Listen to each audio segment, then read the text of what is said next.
여러분 안녕하십니까? 박정희 정치연구소 소장 박정희입니다. 제가 5월 18일자로 건설적 대통령제 개헌 그리고 한국형 책임 총리제라는 부제를 달아서 책자를 아주 소책자를 하나 발간했습니다. 그 이후에 6.3 지방선거와 재보궐선거가 있었습니다. 그 결과가 참 절묘하죠. 역시 천시민 민심은 그 절묘한 균형 감각을 가지고 투표 결과로 보여줬습니다. 그럼에도 불구하고 선거 과정에서 투표 용지가 부족한 사태가 발생했죠.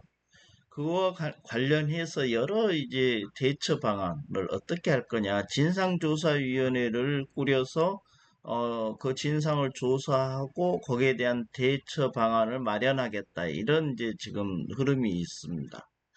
여러분 어떻게 생각하십니까? 그러나 제가 건설적 대통령제에서 권력 분립과 지역주의를 해소하기 위해서는 대통령 결선제와 또 책임 총리제를 위해서 총리의 임기제를 2년으로 하면 연립 내각이 아마 형성되고 그 총리와 대통령 간의 어떤 견제와 균형 그리고 또 국정을 아주 안정적으로 이끌어갈 수 있을 것이다. 이러한 이제 전제하에 그것을 과거의 독일 기본법에서 수상을 뽑아놓고 그 수상에 불신임을 해라 하는 것을 칼 레벤스타인이 건설적 의원내각제, 건설적 불신임제라고 했기 때문에 우리는 대통령제를 약간의 헌법 개정을 통해서 완화시키자. 그리고 대통령제가 갖고 있는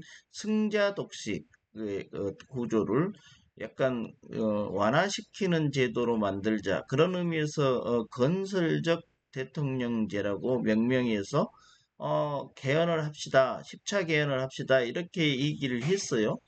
그런데 우리 헌법이 갖고 있는 구조적인 문제가 약간 두 가지 정도가 또 있습니다. 권력 제도 분립 입장에서 일단 감사원이 대통령 소속하에 있죠.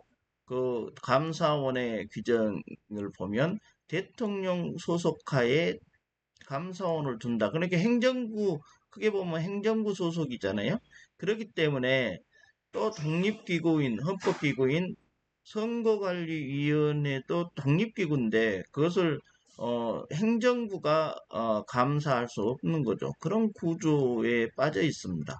그것이 하나의 문제고 두 번째 문제가 선거관리위원회의 위원장은 보통 3인 3원 체제로 되어 있습니다. 구명인데 3원 체제로 되어 있다는 것은 대통령이 임명하고 또 국회에서 선출하고 또 대법원장이 지명합니다.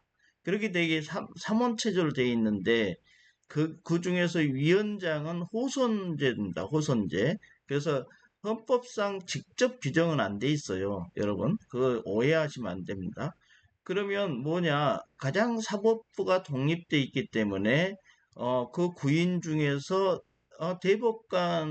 대법원장이 임명한 3명 중에 1명을 호선하게 됩니다. 일종의 추대하죠. 그러면 그 호선은 또 어떤 식으로 하느냐? 대법원장이 지명할 때 어떻게 하냐면 현직 대법관을 1명 지명하고요. 그리고 나머지 2명은 보통 법원장급이나 아니면 법조인, 정년 퇴임한 법조인을 지명하는 그런 관행이 있었습니다. 그렇다면 그 중에서도 가장 독립적인 사람이 누구겠느냐 했을 때 대법원장이 아니냐, 아니, 대법관 중에 1명이 아니냐 이렇게 보는 겁니다.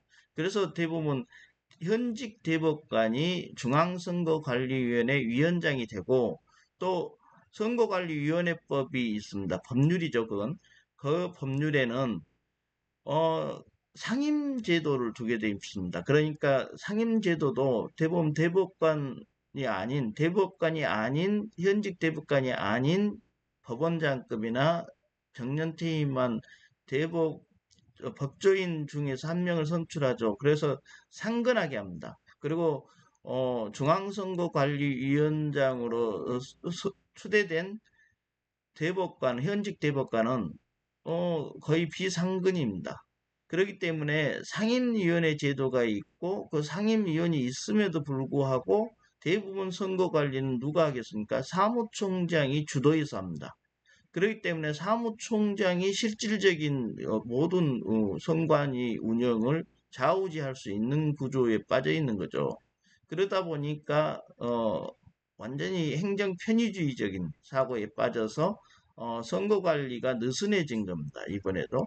그렇기 때문에 그런 문제가 하나 있었고 그런 부분들을 우리가 종합해 볼 때 이번 사태의 근원지가 어디이냐? 바로 이 제도적이고 관행적인 일종의 모순이 드러난 거다. 그건 언제나 있었지만 그것이 이번 기회에 아주 확연히 드러난 것이다. 그렇게 보면 좋을 것 같습니다. 그리고 선거 관리 이 측면에서 봤을 때 이번 선거 관리에서 아주 잘못한 점이 뭐냐면 그 투표 용지를 60% 정도를 뽑아야 되는데 50%로 낮춘 거죠. 최저선을. 그리고 그것이 하나의 문제고 만약에 부족하다면 즉시 대처했어야 됨에도 불구하고 그 행정 시스템이 제대로 작동하지 않음으로써 선거관리 시스템이 거의 무너진 거죠. 그럼으로써 상당한 이제 오해를 불러일으키게 됐습니다. 그렇다면 이 체제를 위해서 금방 지금까지 얘기했던 것을 개선할 필요가 있겠죠. 그러면 보통 관행에서 해결해야 될 문제는 상임위원회 제도를 아예 법률적으로 별도로 만든 것이 하나 있을 것이고 헌법적 차원에서는 감사원을 완전한 독립기구로 놓고 선관위의 문제도 감사할 수 있도록 독립기관 간에 감사할 수 있도록 이런 그런 헌법 개정이 필요한 부분입니다. 그런 제도 설계를 해야 될 필요성이 있겠다. 이런 생각에서 짧은 동영상을 찍었습니다. 여러분, 어, 이 동영상의 내용에 찬성하신다면 많은 홍보를 부탁드립니다. 이만 마치도록 하겠습니다.